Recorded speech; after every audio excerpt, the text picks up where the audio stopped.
What is the reason we cover our eyes with our hands when we say Shema?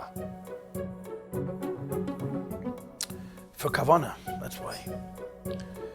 You want to be able to pay attention to what you're doing.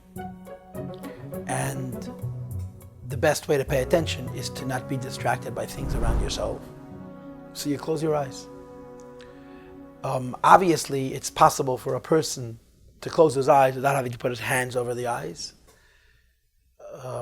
Putting the hand over the eyes may have some deeper mystical or Kabbalistic significance, but on a very simple level, putting your hand over your eyes is meant to block your eyes so that you should be able to focus and pay attention.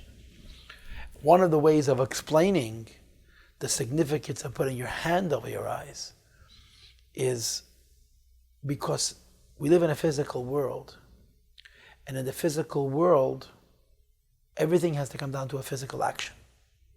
In other words, just like when you say Shemoneh Esrei, you stand up and you make 3 steps back and you make 3 steps forward and you stand in front of Hashem, even though you could just as well do it in an imaginary way. You don't have to actually ritualistically move, because the movements aren't real. It's not like when you step away from Hashem, you're further from Him, and when you step closer to Hashem, you're closer to Him. He's everywhere. So the movements, the physical movements of stepping away and stepping forward are simply physically acting out, meeting Hashem as though He was in a particular spatial place. We nevertheless physically do it rather than only imagine it, because as the Eibishter created Yiddishkeit, we live in a world of action. We physically, ritualistically act it out. And the beauty about acting it out is that even if our mind isn't there, we did the action. On the other hand, if the mind would be there and we wouldn't do the action, we'd be missing something much more meaningful. Because in that action, you are physically expressing meeting Hashem. And a similar idea is true in Krishma. You're covering your eyes with your hand.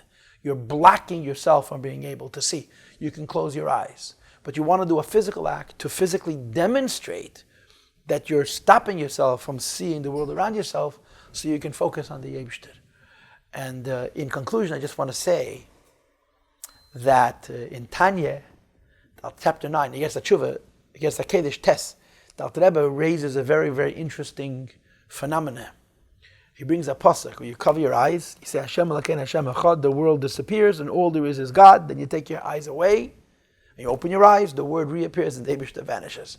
It's very important that after you put your hand over your eyes, when you remove your hand from your eyes and the world reappears, the Eibishter should still be Hashem Elokeinu Hashem Echad. But in Yiddishkeit, everything is done in Asiyah. And the Maaseh is very, very important. The Chitzonius ritual aspect is very, very important. Because in that physical ritual, we're expressing serving Hashem also on the physical level. And when you bring the service of Hashem to the physical level, it's revealing the deepest level of Achdus Hashem.